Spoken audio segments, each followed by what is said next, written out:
What's up, party people? This is Tarkus Jude Mossberg here from Facebook, Jude's Junk, Facebook comic book shop, which is a page on Facebook, and also Jude's Junk YouTube channel, Jude's Junk website for all my books that get ported over to my shop on my page.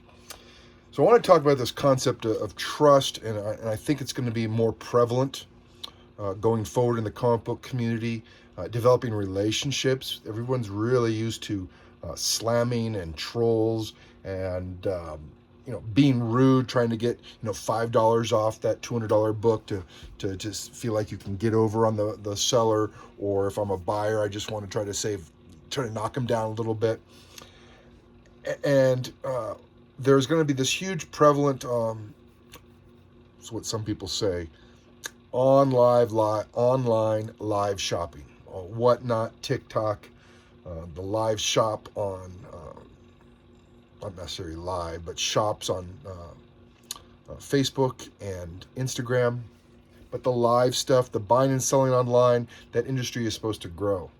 What we're also seeing is a huge increase in scammers. People are getting smart. They're learning how to use PayPal to scam. This is a complete living for some people, especially overseas. They may have no other resources except access to a computer, which might be free, and the only way they can learn how to make some money might be through scamming. You've seen what's gone on in the U.S., and this is only going to be prevalent even more when people have more time and access to the internet overseas, and the scams get more sophisticated.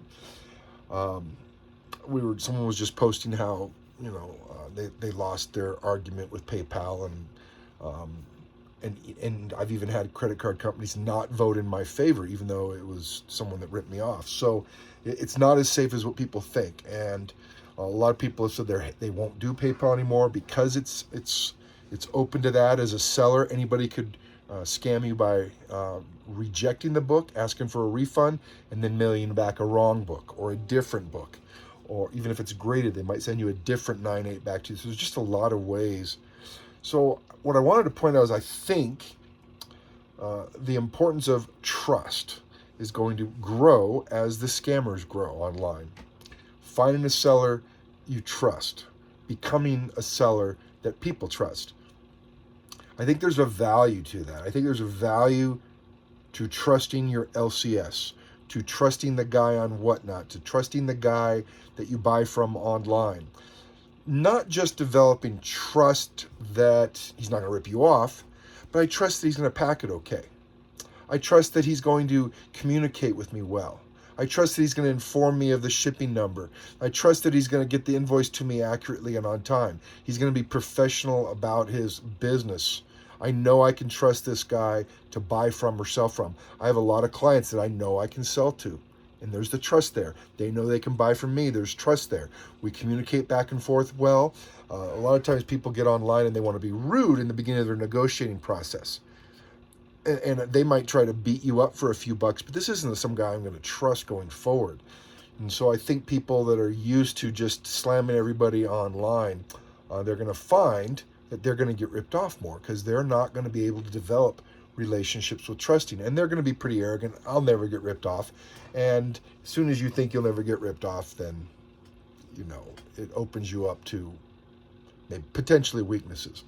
Now, some of us might believe we're not going to get ripped off because we've done away with all the things that people could rip us off with through purchase protections and online basically protections as far as a seller goes, and buyers might get ripped off by a seller. So other ways that a comic book seller can develop trust, or a comic book buyer, if you want to be a buyer and develop trust, you might send the money to a guy first cash, and then he ships you the book.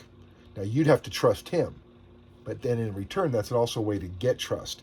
Now you have referrals. Once you have a relationship where someone else isn't taking a piece of that pie, PayPal Goods and Services isn't taking it, but you're sending cash through Venmo, PayPal Goods and Friends and Family, maybe even Zelle.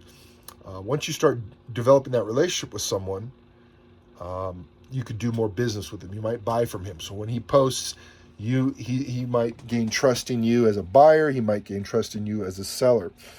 I am a seller. I'm a buyer. Some of it is instinct, knowing how people communicate, knowing that if someone doesn't communicate English as a primary language, they might be out of the country, and this might be a scam. There might be one-word answers. You can obviously look up the profile and all that, but I find that just by communicating with someone, you can tell whether it's someone you want to trust or not. I always look for referrals, and not just one referral, and not just one obscure referral on a different website. I want to see public referrals for this guy. I'll post a picture of a guy, his profile, and I'll put it out there and say, does anybody have anybody worked with them? And he might be brand new to Facebook because he's been on eBay for 20 years, but if he can't get a valid reference, then I'm not going to take a chance. I don't care if it's a great deal. It's just not going to take a chance. If you're going to be selling bigger books, maybe not even bigger books, developing a relationship, developing a professional profile, get yourself a website. That might cost some money. Create a YouTube channel. That's what I did. That was free. People can see me on YouTube. They have a better sense that if they need to find me, if I rip someone off, one, would I maybe damage a YouTube channel to rip someone off $20? Probably not.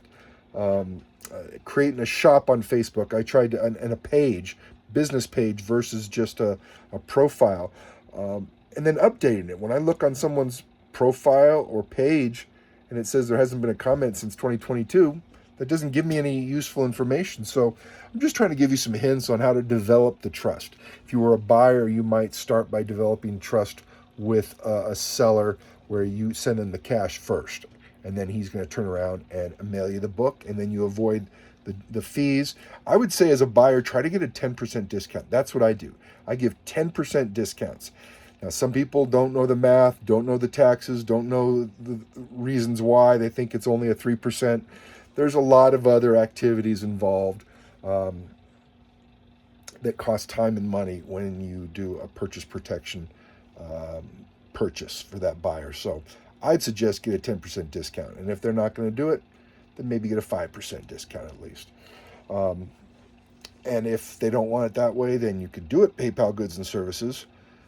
But I've actually been nervous to then end up doing PayPal Goods and Services after that. After sometimes where I get weary of a guy because it's like, now if he's ripping me off, do I really want to spend 3 months chasing this down? Really want to argue with my credit card company that I should get a refund? Do I even want to take the chance? Now it seems like, So building trust, I think that would be such a valuable, not tool, but it's a valuable asset for your business. If people know you are trustworthy for selling comic books, if you are buying comic books, you can be trustworthy because you pay timely, you pay easily. You don't negotiate everything on a book and then at the last minute say, oh, can you ship that overnight to me? If you have special shipping instructions, that should be negotiating the price. I've had people negotiate with me and then be like, oh, can you send that 2 to 3 day? And I'm like, no, that's not what we agreed in. I've already packaged the box up. We agreed on a price and you're letting me know at the last minute, did they do that on purpose? Did they do it on a mistake? I don't know. It's just poor communication. And that's a buyer that I may not want to deal with again. And then the buyers that will come to me and want to be rude. Hey, can I get 10% off? Or sometimes it's a different cultural thing because they're from another country and they're just trying to get a discount. What's the lowest you'll go? Most sellers hate that question. That's like walking into a Circle K and saying, what's the lowest you'll take for this soda, man? You just obviously assume that we're broke peddlers on the street and not professionals. And whenever someone says, what's the lowest you'll take? I say, that's the price. If you want a 10% discount, pay cash. That's it. And I've talked about this before. Anybody can make an offer. Sure, make an offer. But don't ask, what's the lowest you'll go? It's just not it's not a smart question. You might think it's a smart question because you might be able to see how far down he would go, but it's not a good question for building trust. It's not a good question for building a relationship. And if you don't care about that, then maybe it doesn't matter. But developing trust is going to eliminate extra costs. It's going to be lower books. Things are going to go smoother and quicker when you're dealing with people that you really trust, from a seller point of view, from a buyer point of view. So I think that's going to be a new thing going forward. That's going to be more important. Is um, I'm seeing more and more buyers say they're not going to do PayPal goods and services anymore, and I've seen a lot of new scamming models.